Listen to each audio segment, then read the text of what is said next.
Today's episode is brought to you by DeSanto Propane. DeSanto Propane is 4 generations strong as a trustworthy family-owned business with unmatched customer service. Go online at DeSantoPropane.com for more info or call toll-free at 1-800-752-4574. Since 1937, the difference has been DeSanto Propane.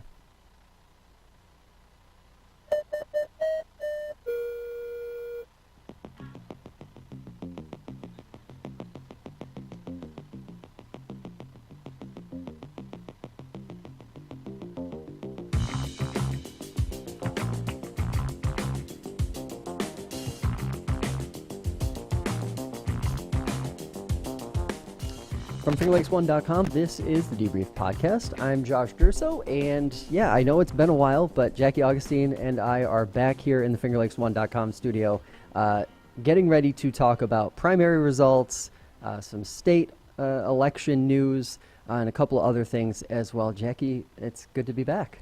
It's great to be here. Thanks for having me. So you're still writing your column for the Finger Lakes Times, right? That's where most people have probably been keeping up with you. For better or worse, if they like it or not, yeah, I'm still doing it. You're still doing the right thing. So actually, the topic I wanted to start off with here is one that shockingly, I can't believe you hadn't heard about it, but it affects local elections, or will affect local elections if Governor Kathy Hochul signs it. A bill that was approved by Assembly and Senate to move county and town elections to even-numbered years. Republicans say that this is Democrats playing politics because it favors them when turnout is higher on even-numbered years. Local elections, like a lot of people probably know, or maybe they don't, typically those are held in odd years. So the years that we don't have like a presidential, Senate, congressional kind of race happening. Democrats say that this is nothing more than a move to make elections more efficient. I would assume there's probably some cost savings involved as well. One thing that you and I were kind of batting back and forth here on was trying to figure out if this will affect city or village elections, or if this is only going to affect county or town elections. But as a concept, what do you think about the concept of moving those elections from odd years to even years? Well, I mean, you're right. It's expensive to run elections. I think people don't think about that, but elections inspectors are paid. There's a lot of stuff the Board of Elections has to do to get ready. So I think as a cost-saving measure, it makes sense. I always find it funny when people say, "Oh, this is an effort to try to get more turnout, and that's a bad thing." I mean, I hope we want people to vote. I mean, you said it was the Republicans who complained. I hope that they are not saying that they like it when people don't vote. I mean, right. that would be a bad look, I think. But no, it makes sense to me that people, especially this year when, the primaries, this was kind of the first cycle, at least for city elections, where people were seeing primaries in the spring, that between that school board, and then the general election, it feels like every day's election day. It would be nice. Our lawns would be a lot less cluttered if we could consolidate elections. But, I don't know. I think it was news to me. I was not tracking that. Town law under New York State and county law is different than municipal law. So I don't know if this does carry over. But, I don't know. It sounds like a smart idea, but, I think it's interesting why do people not vote?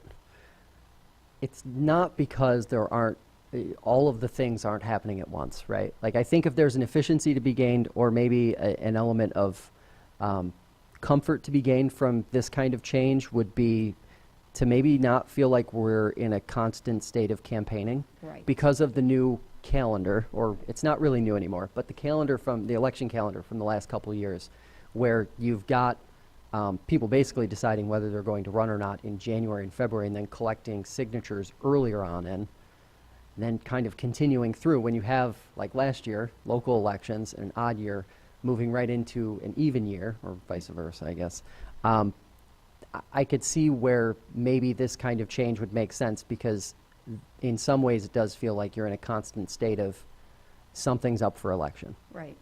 But at the same time, you and I have talked about this now for, I feel like 8 years, literally, and turnout has always been terrible, pretty much no matter what people do to try and change that course. Well, now strangely though, this city election was an outlier because turnout was actually higher in the city primary than usual, and higher than in surrounding jurisdictions, which I guess would be an argument that maybe having this longer off-cycle election helps turnout. I don't know. That's a research question that I don't know how to answer. But I noticed that because that was one of the things after we published all the primary results, going through and seeing, a lot of rural communities that had primaries across the region, turnout was pretty terrible. yeah, handful of people. Yeah, and I mean, it's, on one hand, it's terrible to think that, so much is being decided by so few of the people who actually live in those communities. But obviously voting is not required. And the other part of it too is, to me, it kind of paints a picture that Geneva just has a more compelling situation unfolding for most people who live there, whether that compelling because they feel very passionately one way or another about it, or compelling because there's been more attention on, for example, the race for mayor or some of the city council seats. Right. Then it becomes a matter of, does the messaging need to change about these races to make them more compelling? And when we see candidates in smaller communities try to run under the radar, should we Right. be concerned about that? Yeah, I think that's true. So maybe moving things to the kind of the even years only will make people more focused on that. I don't know. I think I would hope so. But yeah, I didn't even know that was a proposal. So now I feel out of touch in terms of that piece of news. There But- was that week and a half or 2 week stretch after the actual session ended. It was like the bonus session. Mhm. I believe it came out of that. Interesting. So it is what it is. Let's talk about Geneva. Obviously, there were primaries, mayoral primaries, there were city council primaries. What stood out to you as far as the results were concerned? Seeing who won, who lost, vote totals, turnout even? Yeah, I mean, turnout was definitely high, which is great because the city benefits when people are paying attention, right? Yep. So that's excellent. Regardless of what the results are, it's just excellent that people are participating. I would say I was surprised by the outcome being as conclusive, as decisive as it was. I kind of thought it was going to be a little closer because if you talk to people around Geneva, people say, oh, well, there's this divide and, there are two sides. I don't know if that was borne out. I think what it made it look like is actually, people aren't as conflicted about how they want the city to go, that there might be a pretty clear vision that it's time to kind of actually start doing some city business and kind of leave the personalities at the door and actually start working on policy. So I thought that was very encouraging. And yeah, it was also, I just thought it was funny because the argument from some people about the primary was, well, why would we let this Democratic committee select candidates, which is just like how primaries happen, right? But so that was being raised as this really like illicit way of getting people on the ballot. And it turned out, well, no, the Democratic committee, which people should know is an elected position itself, right? To be on the Democratic committee is not an appointment. You don't self-select. Like you have to circulate petitions and be essentially elected to that position. Turns out the Democratic committee in Geneva does reflect the Democrats. So it was kind of a neat thing. I'm not part of the Democratic committee. I'm not involved with the Democratic committee, but they've got to be feeling pretty good that was an affirmation of their platform and the things that the vision they have for the future of Geneva. Yeah, and let's not forget, anyone who is critical of a committee making a decision, remember, there are other communities that a party will caucus. Right. And choose a candidate, which is a far more chaotic, less Yes.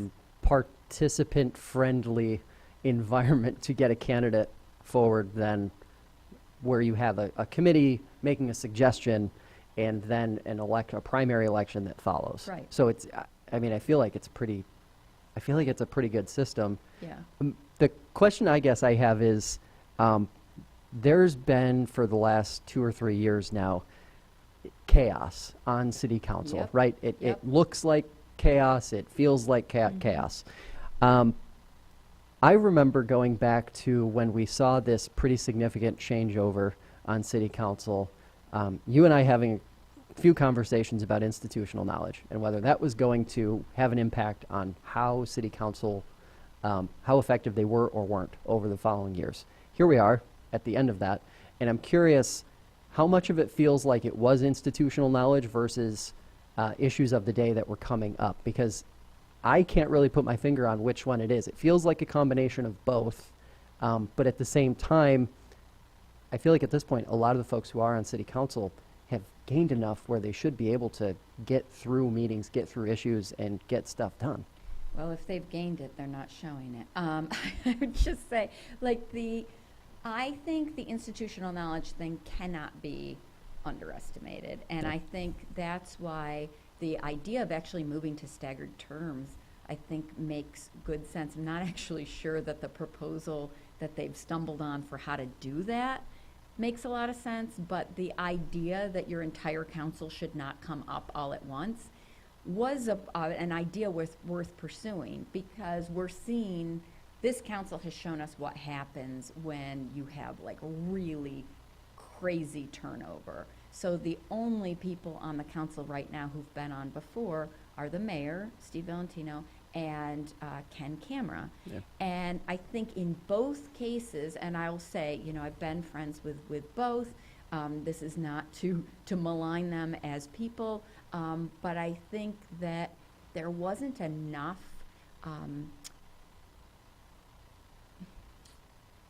Trying to think of a diplomatic way to say it. They just didn't do a good enough job of explaining to everybody and demonstrating through their own practice how things actually work. So there was no attempt to kind of coach people on how to produce resolutions that, hey, if you've got an idea, here is how you put forward a resolution. If you don't agree with something, here's how you might put forward a counter resolution. Instead, you've got a couple of counselors who figured it out, right? Who figured out how to put forward resolutions. Then you've got a bunch of people who just didn't like those resolutions, but couldn't offer anything of substance in response except arguments, slowdowns, opposition. And I think that came to bear in the primary, where there was no substance to the challengers, the people that weren't endorsed by the Democratic committee. It was like this spooky, well, we can't allow things to go this way. And that just really surprised me, because at this point, particularly, Mayor Valentino should be well-versed enough to actually put forward policy and make elections about that. Because if the election can't be about a policy, then the city council that would follow would certainly not be about policy either. So I think lack of institutional knowledge was a big downfall of this current council. I always struggle with this, because in city governments or any government that relies heavily on a manager or an administrator, I feel like sometimes the elected folks will rely on those individuals to kind of get us to the meeting. Right. And then there's the assumption that all you have to do if you're elected is just show up to the meeting, voice your opinion, raise your hand, say yes or no a couple times, and you're done. But I think that also kind of bears itself out when you have folks get involved in local politics and run for office when they don't necessarily have experience with said body. Yeah. So, I think a really interesting study would be to kind of survey where local politics is now is to go back 25 or 30 years and see how many of those elected to office participated in those meetings before they were elected to office versus today. Right. And, I can think back in my, 8-9 years now interviewing candidates, and a number of times over many, many years listening to candidates as they run share a vague platform and then say, well, if you really want to see me in action, just elect me. Yeah. They haven't gone to meetings. They don't speak at meetings. They aren't kind of active in the community directly where the whole community can see what they would, in theory, be bringing to the table. And it creates a challenge where it's like, you can kind of bring institutional knowledge, I feel like, to the table if you've at least participated as a member of the public in meetings, because you kind of have an idea of the way things work and structure and everything like that. But some communities definitely rely heavily on the city manager, the administrator, to help them get there. And I'm wondering if Geneva hasn't fallen victim to that over the last 6 to 8 years, just in terms of that's the way it's set up, that's the way it's perceived. Yeah. Other cities, I'll use Canandaigua as an example. From the outside, that's certainly the way Canandaigua appears to function, so it certainly wouldn't be a surprise to me if those in Geneva felt the same way, right, about what role the manager was playing. And it's tough because it puts them in a really awkward position, right? Like, worst case scenario, like, they're kind of the scapegoat if something goes off the rails. I would say the difference with Canandaigua is that Canandaigua has committees, so even though at the council meeting it may appear that they're just kind of responding to staff recommendations or making recommendations to staff, a lot of their work happens kind of outside of those meetings. Not saying that's necessarily the way Geneva should do it, but I actually don't like the idea of committees that meet outside. I mean, they are ostensibly open to the public, but I like that the work of the city gets done in the public eye when people are expecting it to be done. But I do feel like, again, after Mayor Einstein, who I think that maybe it's the name, but I think everybody in retrospect realizes was a really great mayor. I think that, the way he structured the council with these kind of working groups that weren't officially committees, but we had particular focus, whether it was infrastructure or return on taxpayer investment or planning and economic development. The idea was that, he gave us homework. You need to think about this issue, and then we're actually going to talk about it, and the expectation is that you're going to have not just an opinion, but a well-reasoned opinion, so that staff is directed what to do. Mayor Einstein understood a city manager form of government means council sets policy, and then you have paid professionals who carry that policy out. That's how it's supposed to work.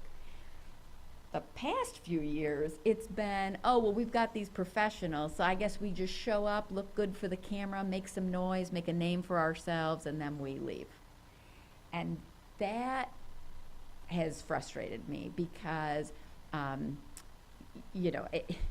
if you look at these guys, half the time they're asked a question or the city manager asks for a response, and they don't even know what. It's like they're totally unprepared, and then they'll ask something or put something forward that she had already addressed 2 months prior. And it's frustrating because then you wonder, well, who are they actually working for? I made the analogy, in the column. We hire elected officials to carry out a plan. Most of these guys should get fired. That is just that's my opinion. And I think, the primary, I think, showed,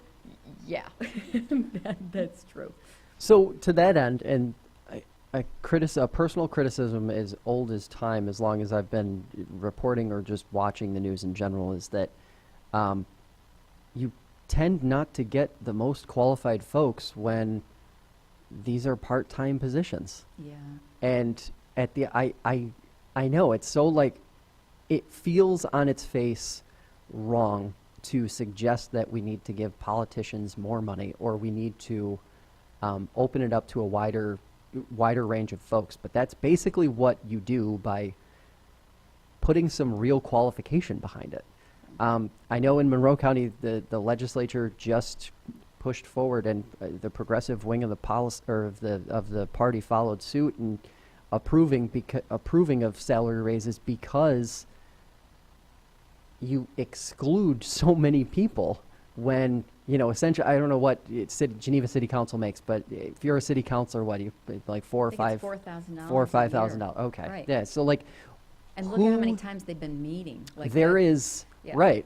And even if you're just doing, you figure one city council meeting a month that lasts 3 hours, Okay.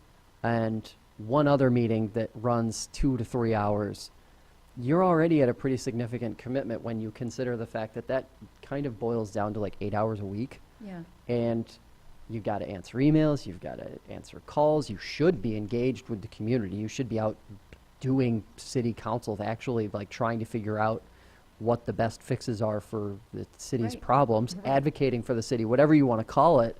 I just think we're past the point now, given where the United States is in total.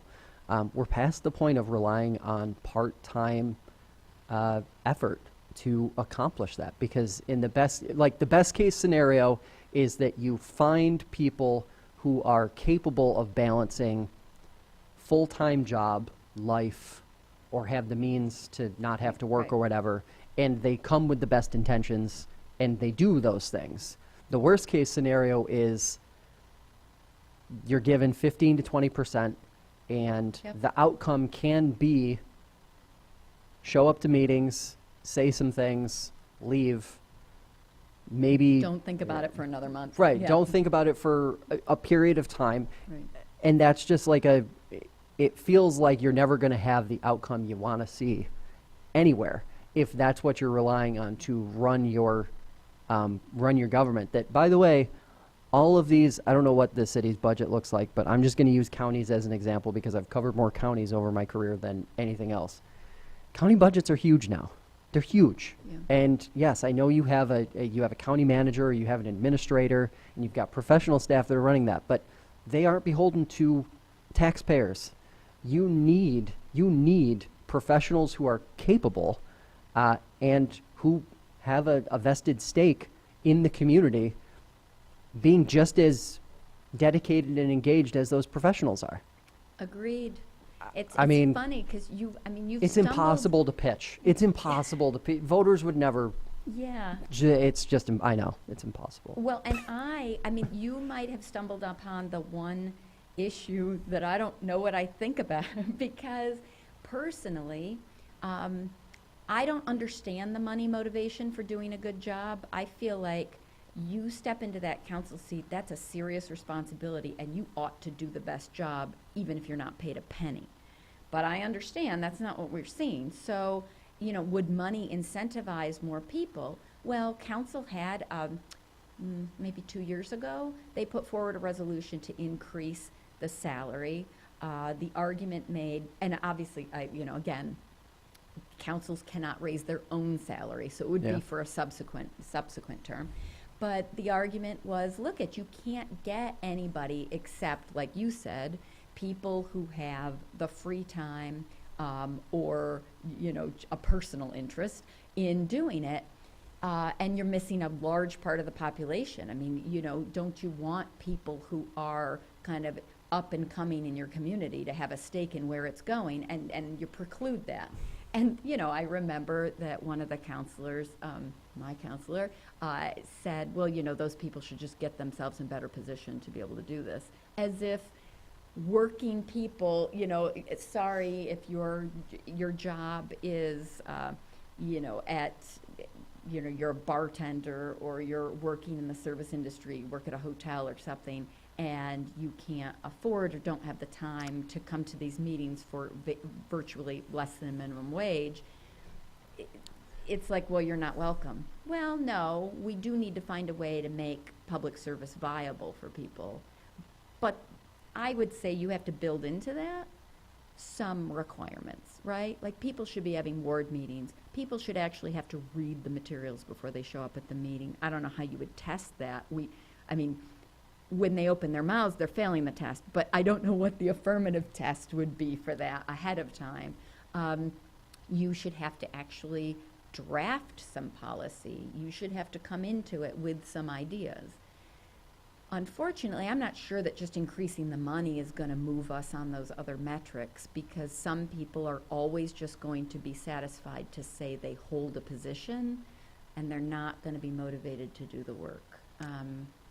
It would need to be more structured. Yes. And it would almost need to, I guess, feel more private sector than kind of like traditional public service, because I think you'd need to have like hours requirements, and Right. you'd need to have more structure like a normal job, so to speak. Like a council report. If you didn't attend the groups that you're a liaison to, there should be a repercussion. I mean, you go to Rotary and you miss a meeting, you got to pay something. Right. But you go to city council and you haven't been to your liaison appointment in 3 years. Oh, well, I've got nothing to report. Yeah. That shouldn't be acceptable. But it is. It's become standard operating procedure. And I'll also say, like, pragmatically, you're kind of looking at it from the dollars and cents side, especially with that example you provided a minute ago with, if you don't have the means, well, do better and, get yourself into a position. Which is There's crazy. also just the practical matter of, if you say you have a job that pays $150,000 or $200,000 in Ontario County, you're doing pretty well. But guess what? You probably don't have the time to dedicate the appropriate amount of time to a job like city council or any elected position. Right. So then the question becomes, like, it's a matter of, like, I almost feel like a salary provides the balance between the two. You'd need structure to go along with it. Yeah. But it's almost like, just as much as it would benefit the bartender who wants to get involved, or whatever the case, whatever the lower wage job is, it would benefit that person who's also got a professional obligation at the other end of the spectrum to potentially get involved as well. Yeah, I think that's a really good point. And Only so many I hours in the day. I tend to forget the people at the higher end. Sorry about that. So yeah, you're right. That would be important. And I think also it would respond to some of the concerns that people articulate, that they're worried about the risk that comes with running in serving in public yeah. office, Yeah. right? Like, people are worried that there will be these kind of petty kind of cancellation things where, you say something that people don't agree with, and then you're hated. People try to run you out of town. People want to deny you work. They want to stop going to your business, that kind of stuff. That's a risk. And so maybe more compensation would offset that in some way. But I don't know. I'm not totally sold on the idea that people should be paid more, because maybe, I usually am optimistic, but maybe I have a cynical view right now that from what we've seen, you'd have to show me that there would be some accountability for that money before it would be warranted to pay it, right? I'd want to know what I'm getting for that dollar. Money and structure. Yeah, no doubt. Because right There's no now, doubt I about feel that. like the right solution would be just don't pay them at all, because what we're getting, the output is so low. There's no return on our investment. But, to be fair, I think that people should, in an ideal world, be compensated for a job well done. And there's just a way, how do you find that? Yeah, and I also think like I said, I think for me, philosophically, the main driver is thinking of the number of people who don't get involved in anything when it comes to public service, because they just can't. Right. Because it's practically not viable. Yep. Yep. And that's, you can have the best intentions in the world, but if you can't figure out a way to make, a $4,000 or $5,000 annual stipend work, you aren't even in the game. Yeah.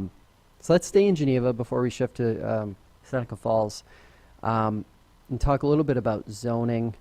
Been a few stories that I've Yeah. noticed over the last 3, 4, 5 weeks about zoning. Kind of set the stage for us. What is like at the center of this debate about zoning? I think some of it has to do with housing, In the city, what are kind of like the main points of what really has people concerned in the city?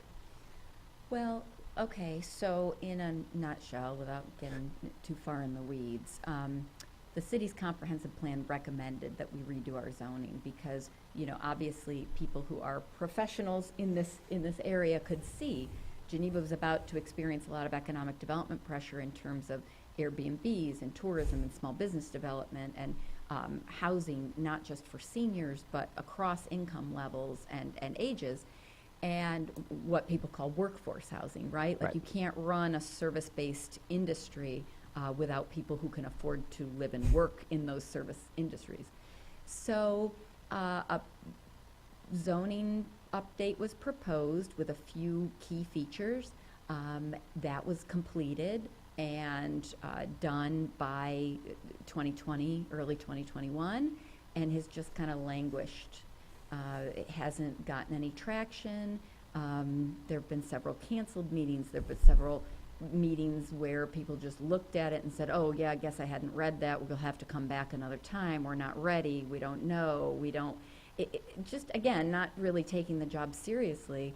And then most recently, there was a meeting where, again, it's kind of held over because people can't get clear on what they think about it. And it's frustrating. Now you're trying to pass zoning in an election year, which just heightens everything, because this zoning does two things that are hot button issues. The first is that it finally zones the lakefront open space, right? The consultants looked at all the studies, they talked to people, they had all these sessions which were very well attended way back pre-COVID. And they came up with zoning that said, look at, like, you can't and shouldn't develop on this section from the Welcome Center down to the state park. And there are some people who don't want to accept that. They're convinced because, they walk on the ground, so they think it's solid. They look at it and they think it's buildable. Or some of them are developers and they want a crack at it, heavily subsidized, and they don't want to give that up.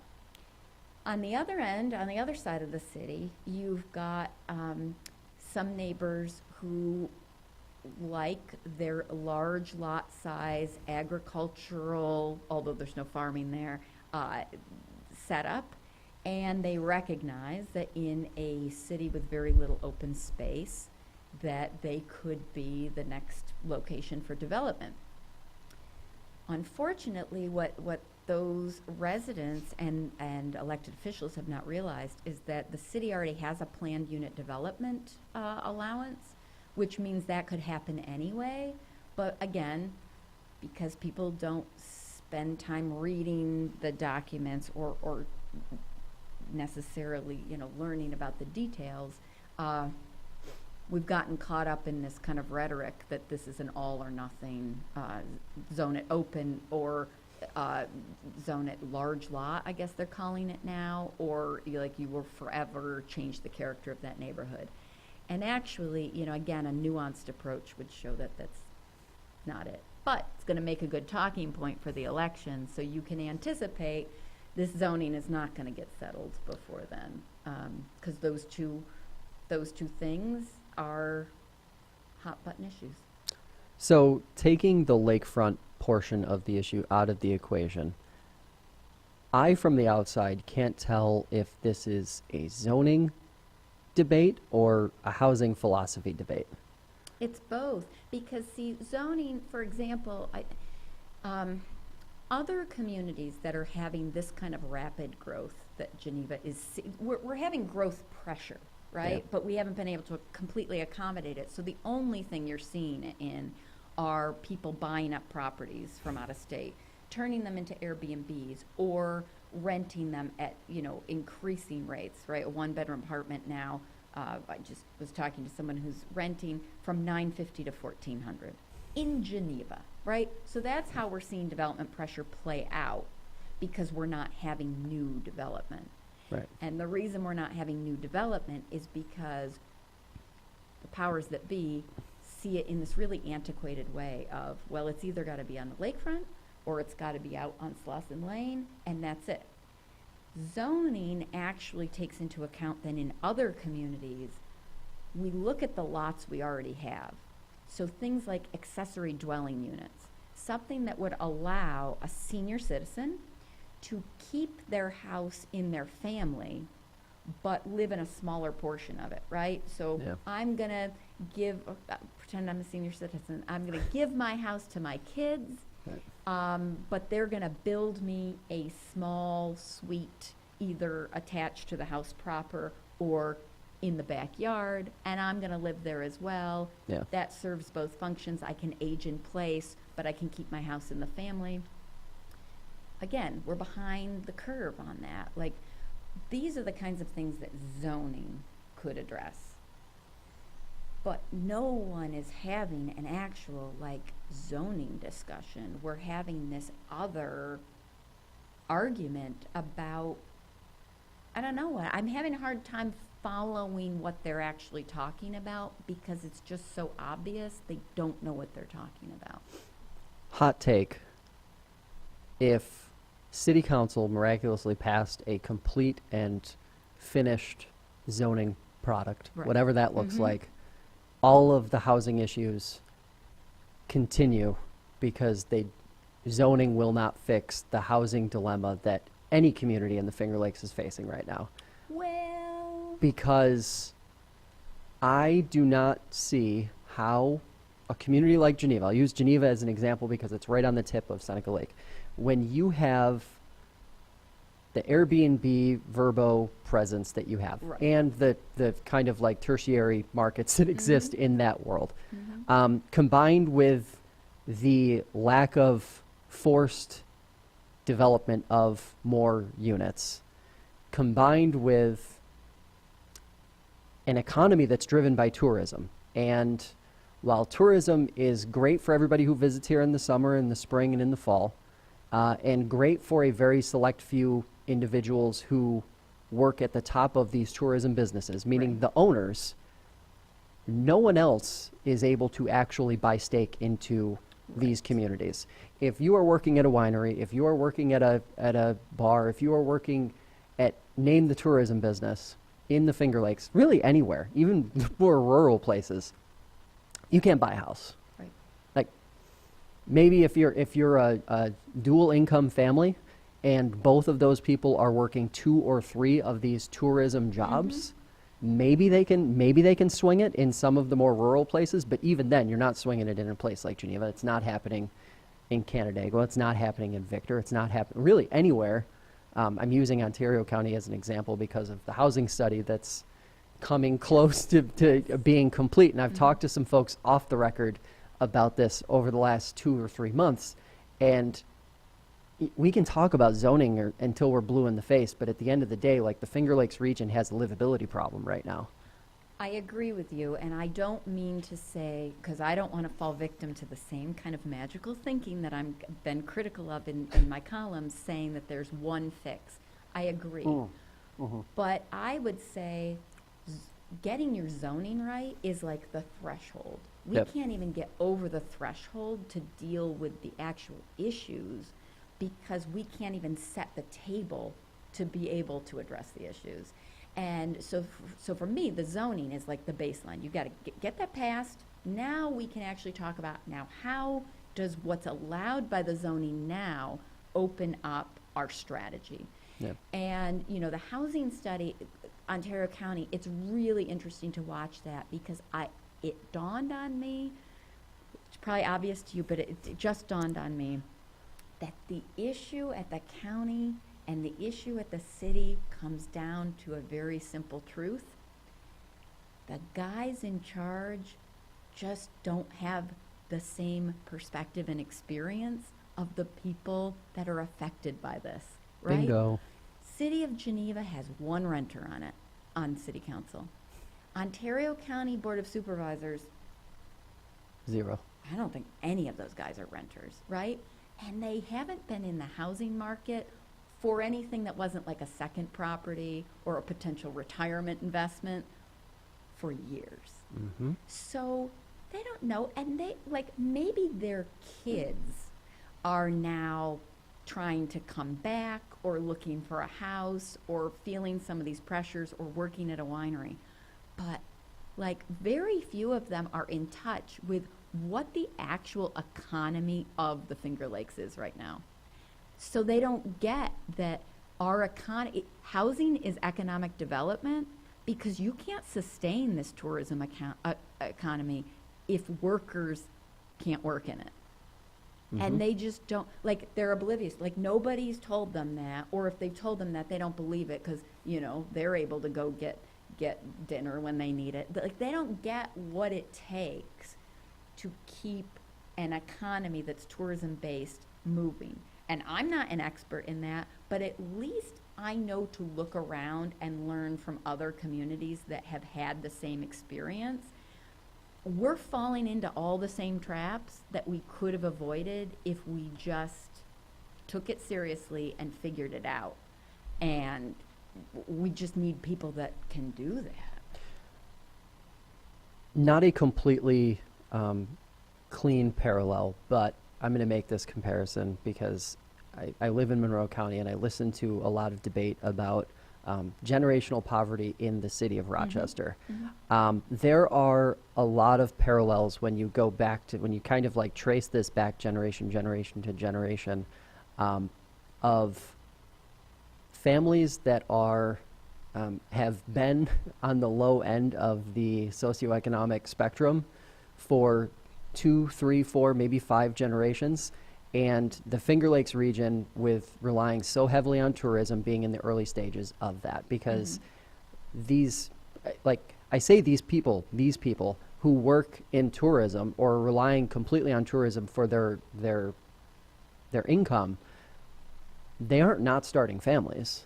Like, they're starting families. Right. And what you're setting the stage for is essentially a generation or 2 generations of people to be raised over the next 20 to 30 years in families that are like systemically behind the 8 ball. Right.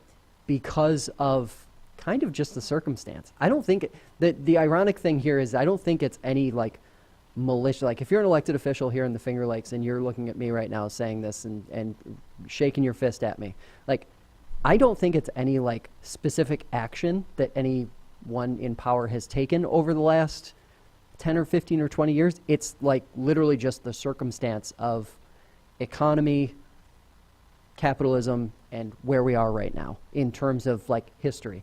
And I don't know that, like, you know, when people ask me like what the Finger Lakes is growing so much, like especially in Rochester. I listen, boy, I went down to Naples. It was awesome. Yeah. And they'll talk about it, but like it's this place they went into and came out of really fast, like one day. And when people will frame it as like, I can't believe how much everything is growing down there. It's incredible. Everything's growing. And use Geneva or Canandaigua as an example as well, because they're on kind of the higher end of the spectrum, I guess you'd say. I can't even imagine what a lot of these communities look like in 15 or 20 years, just based alone on the data that we see from schools. Yeah. Enrolled populations are cratering. Yes. I mean, cratering. Just since 2019, I'll use Canandaigua as an example because the numbers are on the top of my head. But like 4 or 5% decline in enrollment just since 2019.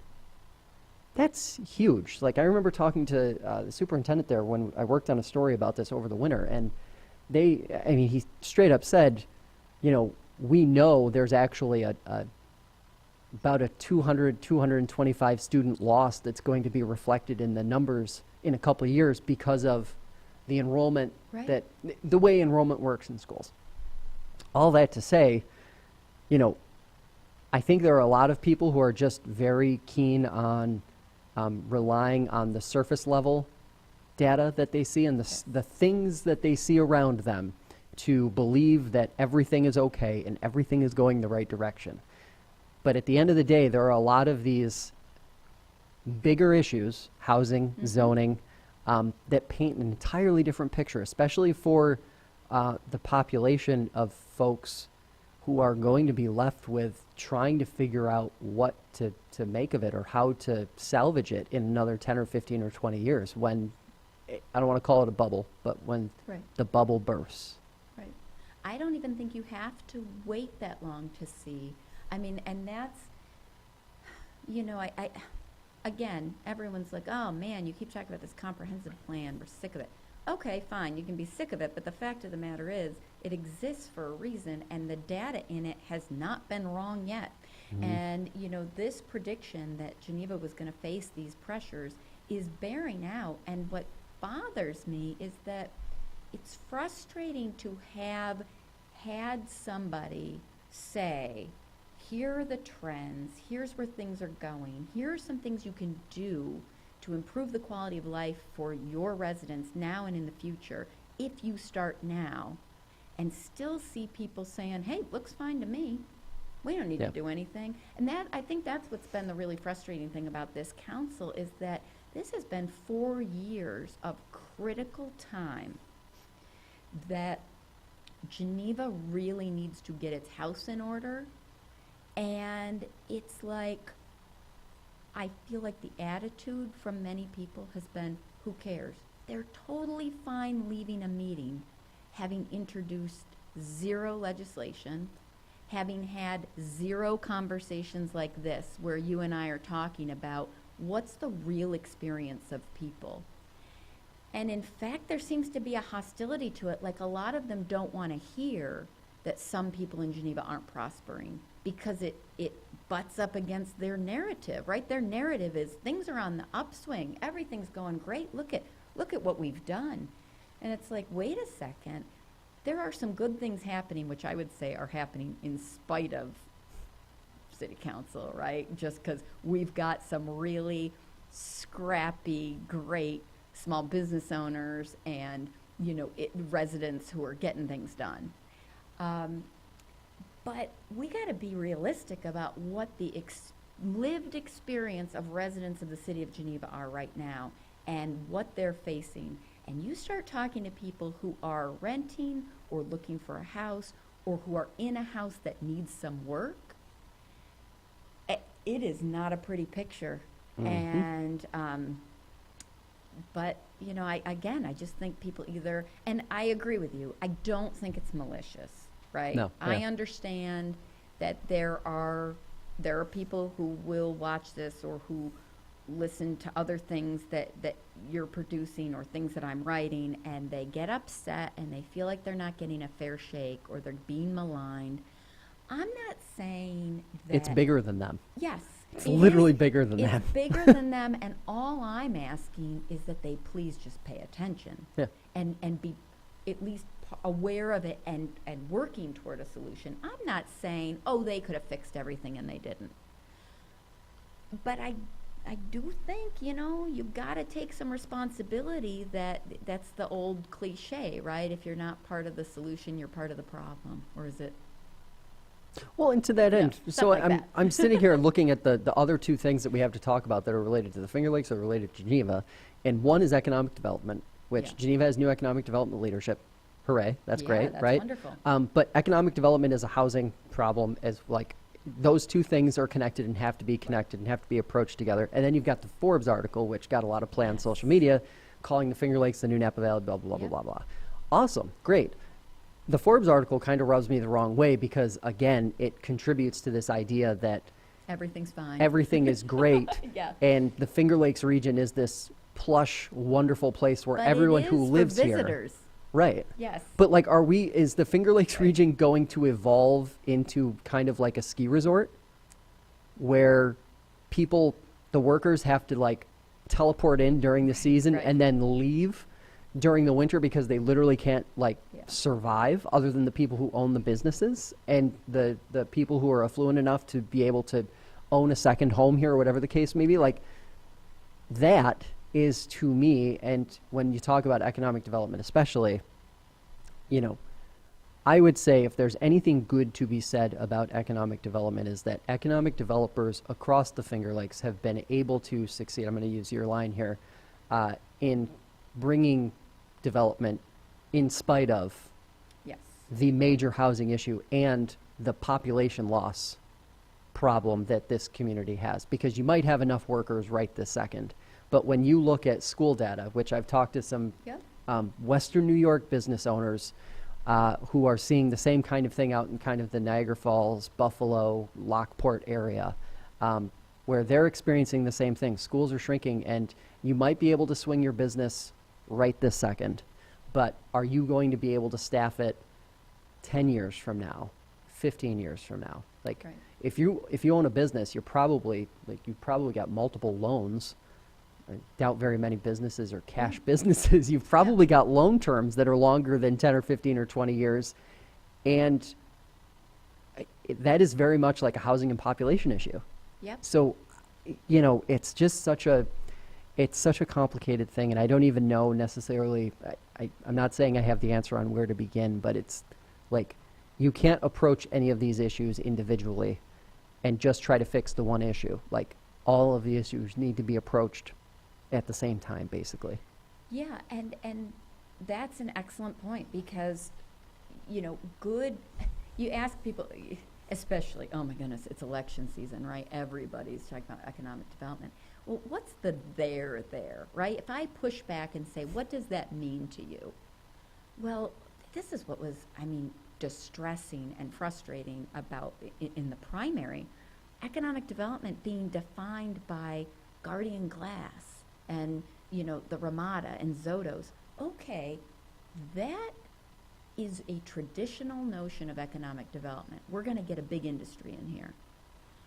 First of all, those industries, like you just said, are playing a long game. Yep. They're looking to invest, not for today, not for 2 years. They are playing the long game. Growth begets growth. We do not have population growth. We are not going to have industrial growth. But that's not something they want to hear or respond to, right? If they're an elected official, don't try telling them that. They don't like numbers.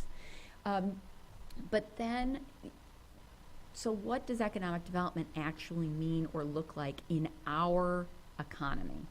It's housing, it's childcare, it's workforce development, it's, training, it's recruiting the next generation of actual residents of the area and not just tourists. But that stuff's boring to people. They don't,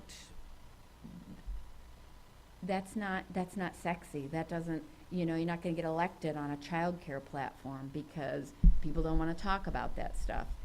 But the truth of the matter is that economic development professionals, people who actually have success in the field, get this.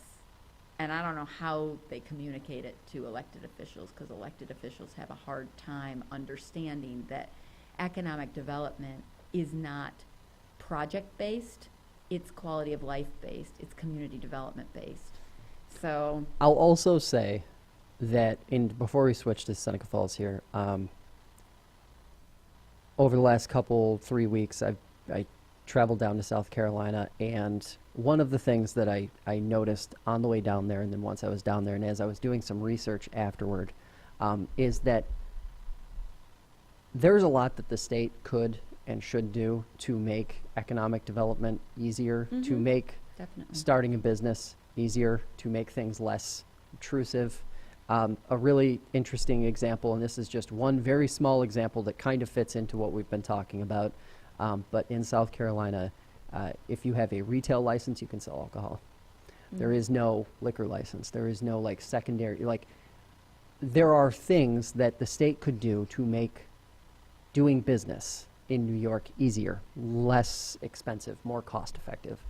And that's part of it. And I understand a lot of the forces that elected officials or even economic development professionals are fighting are state related, but at the end of the day, there are things that they can do. I'm not Right. saying it's an entirely all them or them situation. It's there are things they could be doing, but yeah, that's a great point. it's just a challenge. Anyway, let's talk quickly here about Seneca Falls. There was a contested primary for town supervisor. Frank Schmitter, Mike Ferrara, both Republicans, both running primary. Outcome was more decisive. If you want to talk about decisive outcomes, I think it was more decisive than a lot of people expected. Ferrara, the incumbent, lost by quite a margin. I think he'll still be on the ballot in November. That's yet to be figured out. I I think think it says he's running on the conservative line. Yeah. Yeah. I don't necessarily, I think it's challenged to win from the bottom of the ballot like that, Yeah. especially if Democrats were to endorse Schmitter, which is what I kind of see playing out here in Seneca Falls, because there isn't any other obvious candidate who's been milling around over the last, few months. All that to say, I think this election cycle is going to be very interesting because it is the first time, and I'm going to say this out loud so everybody in Seneca Falls hears it. This is going to be the first time we don't have an anti-landfill candidate running for supervisor. Frank Schmitter is not an anti-landfill candidate, plain and simple. I'm not saying whether that's a good thing or a bad thing. I am simply saying that both of these candidates, after I interviewed both of them ahead of the primary, expressed interest in creating basically the best case scenario deal for a host agreement should the DEC approve the extended permit, which would run Right. which would run Seneca Meadows through 2040-ish, or so that's the thinking. Set local law 3 aside of 2016 Right. for a moment, because I don't think that's going to really, I don't really think that plays much of a role here at this point, unfortunately, or fortunately, depending on which side of the argument you are there. But I think this is a bit of a different, just paints this race in a completely different complexion for the town of Seneca Falls, which has been so engaged in making basically the landfill the primary issue Right. heading into general elections. I don't think Seneca Meadows or its parent company would have to spend as much money on the election or anything of the sort. It's interesting because, as far as I can tell, when I talk to folks who are a part of the let's find a way to close Seneca Meadows and move on from landfilling in the middle of the Finger Lakes, the opposition hasn't subsided, but it's going to be notably absent here, because I think we're kind of poised with a scenario where both candidates will be touting their ability to strike a deal with Seneca Meadows should the DEC rule favorably on their extension, which, for what it's worth, I'll put it out there, my feeling is that New York State is going to greenlight this, because it would not make a heck of a lot of sense for the Hochul administration or the DEC as it currently exists, short-staffed and stressed at every corner, to try and figure out what you're going to do with the volume of municipal waste that is coming to Seneca Meadows on a daily basis now. Right. Because it's almost as if they were going to deny that permit extension, they would have to be simultaneously coming up with a plan at the state level for where to redirect. Right. And as far as I can tell, that's not. Yeah, That hasn't it's happened. way easier to keep a landfill operating than to start a new one. Yeah. So, yeah, I agree with you that they're not interested in that heavier lift of solving a problem. Yeah. So, It's also interesting, I think, having gone through a primary where the landfill wasn't necessarily like the central issue, but it was kind of like the just beneath the surface issue that folks were like talking about. I don't think Democrats have officially chosen anybody yet as far as a candidate goes, but if Schmitter is given the blessing of the Democratic caucus here to run, then you'd see him on both the Democrat and Republican lines in November. And it's interesting because it really feels a bit like a fresh start, I guess, for the town. I guess it would be more compelling if there were two different candidates on the Democrat and Republican line, but this feels notably different because of the landfill issue, maybe not playing as much of a factor. yeah, it'll be interesting to see what turnout is because of that, Yeah. because it does feel like a resignation, right? Like, oh my goodness, well, which of them is able to make the best out of a terrible situation?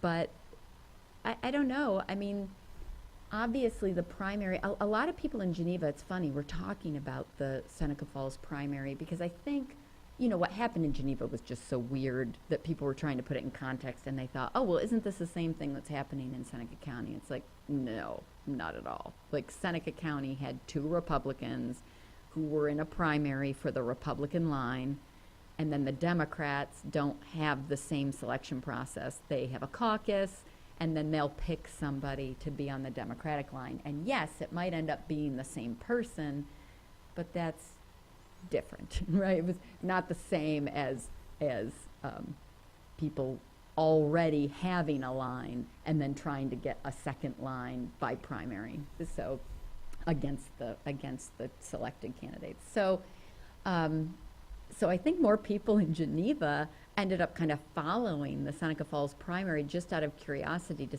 see what was going to happen. What will be interesting to me is what exactly do they think Seneca Falls can do with whatever money they negotiate, right? Because Seneca Falls, it appears, as I'm an outsider, so I don't claim to know the inner workings of Seneca Falls municipal finance. It seems to me like even with a great deal of money coming in from Seneca Meadows, financially, it's been a struggle.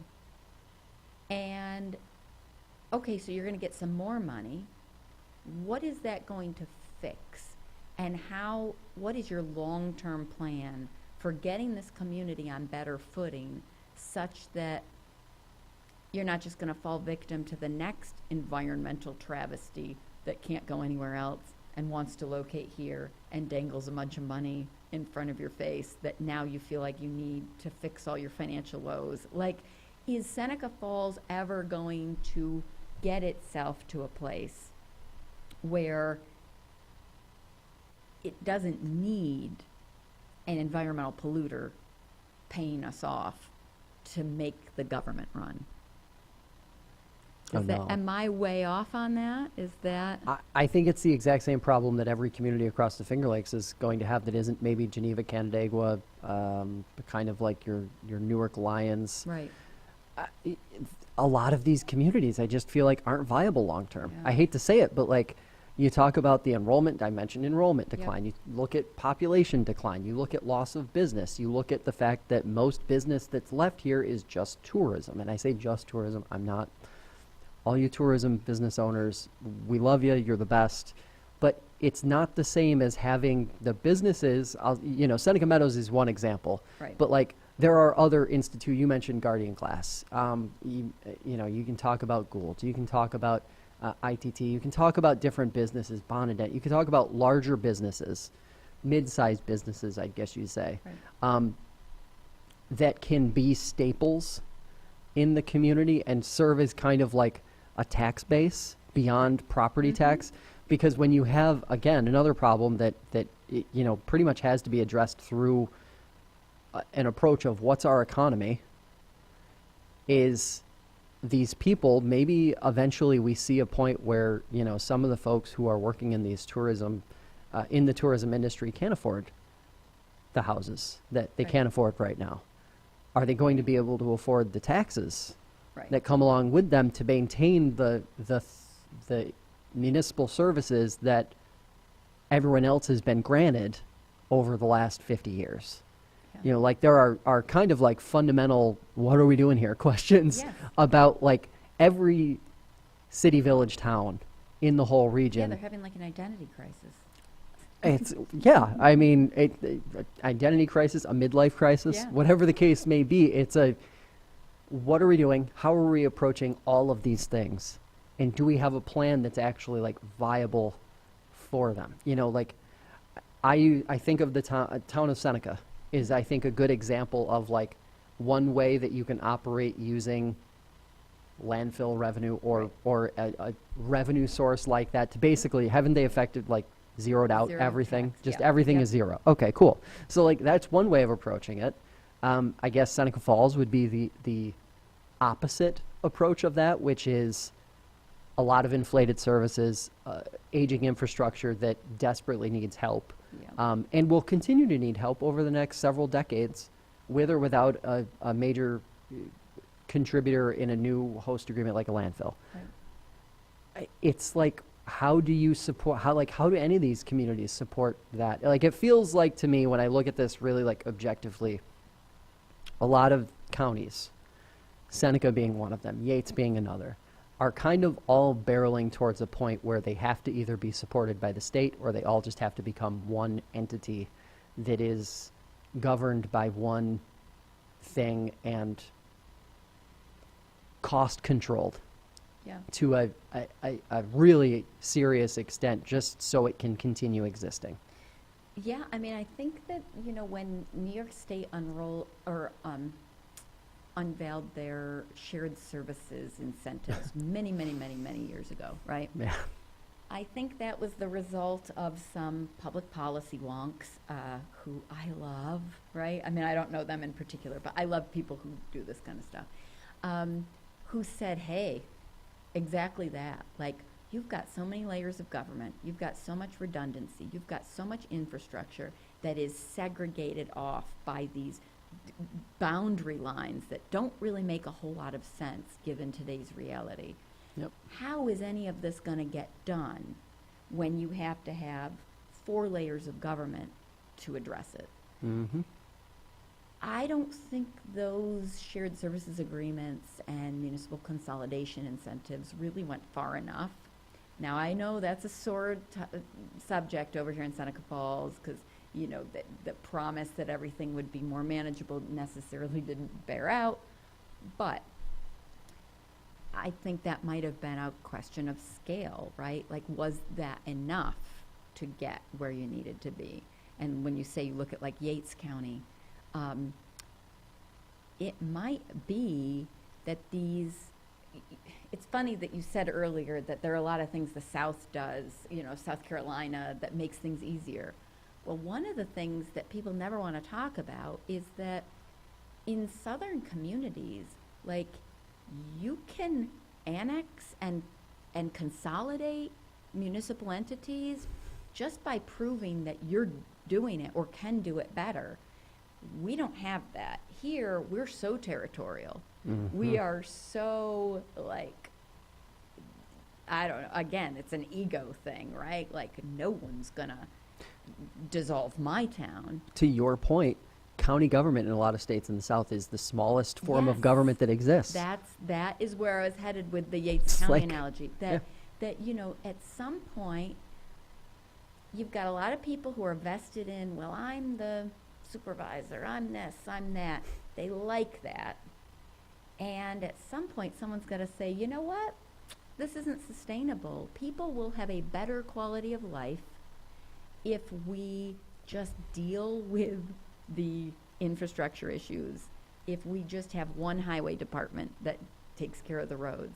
And people say, oh, that means a lot of people are going to lose their jobs. No, it doesn't mean that, because a single county running things, I mean, it's not like you go to South Carolina and their county government is bare bones and has no employees. No, they are right-sized for the job. Yep, 100%. And we don't know how to do that here. We're so entrenched in how we've always done it that it's like economic development passes us by because we can't get out of our own way. Mm-hmm. But And that's a whole, I mean, are we ever going to change that? I don't know. I'm not going to stop And- saying it and trying, but just one last note to kind of put a bow on that and on today's show completely. The opposition that I hear all the time to that is, well, I'll lose my outlet. I want to be able to go to my village government. I want to be able to go to my city government. I want to be able to go to my town government or county government, whatever the case may be. They want to be able to go to that lowest level. But my response is the proof's in the pudding. Nobody's going. right. Nobody's And if attending. they are, how's that working for you? Right. And Is your it's- problem solved? you know, people aren't turning out to elections. Right. You're having races decided by, 30 to 70 votes. Yeah. You have meetings that open and close without hiding or hair of any kind of like real community engagement or any public bodies there at all. Right. And frankly, the third pillar of that to me is you have the data of population and enrollment loss. You take those three things And it just makes sense that eventually we're going to get to a point where schools and government are all going to have to be consolidated, because whatever you want to blame it on, these communities just won't be viable. Whether it's a Seneca Falls or whether it's a Rushville or whether it's like, it doesn't even matter.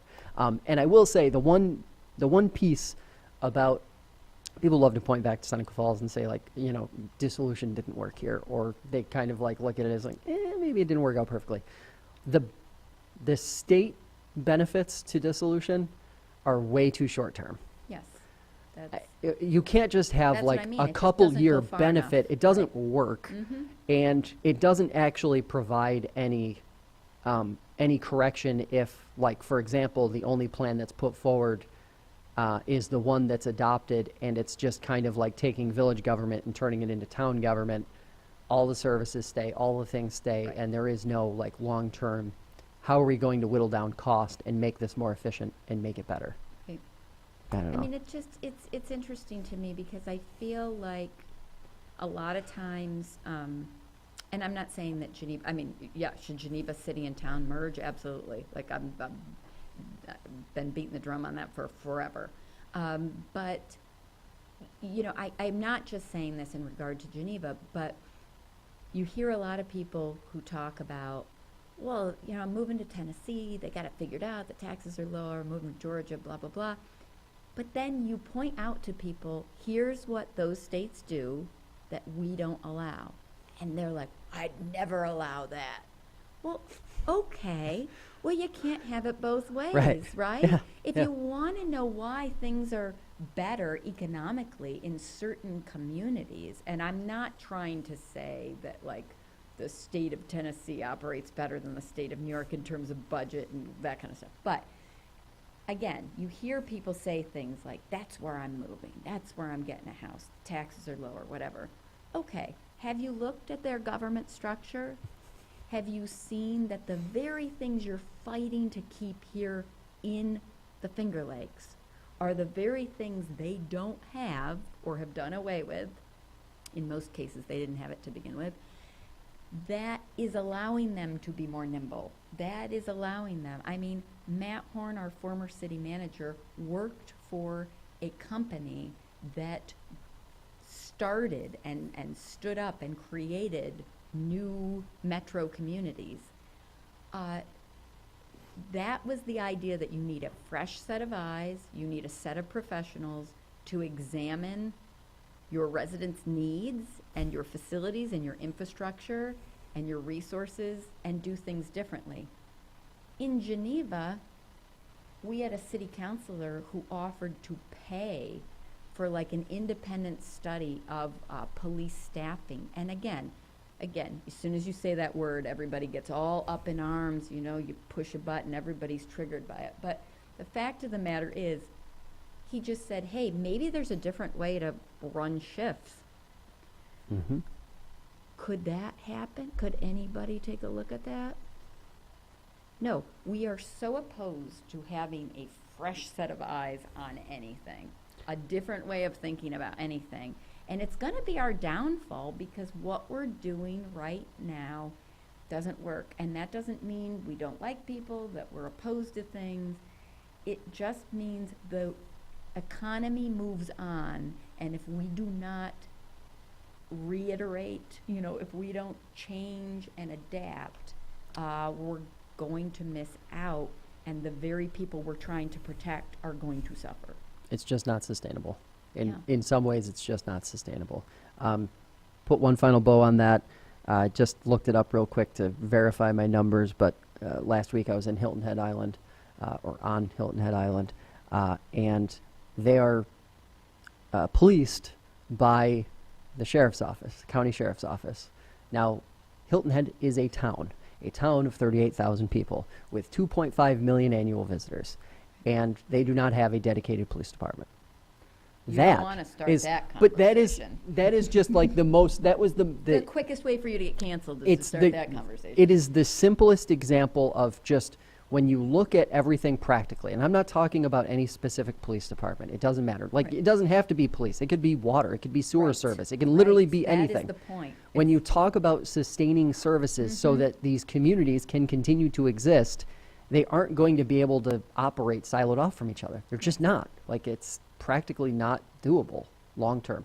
But So, the Finger Lakes is one big silo, which doesn't make sense because then we're all together. But the whole point is our local governments are used to doing things in these very discrete, we take care of this line and this line only, Yep. and we're not looking at anything else, and don't mess with us. And it's like, okay, that's the surest way to go bankrupt. Like, no one would run their household budget like that. They wouldn't say, well, we've always just purchased exactly this thing, always the same. This is how we do it. Yep. I mean, Yeah. it's just common sense, but Hey, I think we're gonna have to do this again at some point because love I that. think we just touched on a bunch of stuff that needs a little bit more. I hope you don't get a bunch of angry messages. If we do, we do. It happens. Hey, that is all the time we have for today. If you have any questions for us to answer, the email is debrief@fingerlakes1.com, and this episode will be available on YouTube, Spotify, Apple Podcasts, wherever else you get shows like this one. For Jackie Augustine, I'm Josh Durso. We will catch you next time.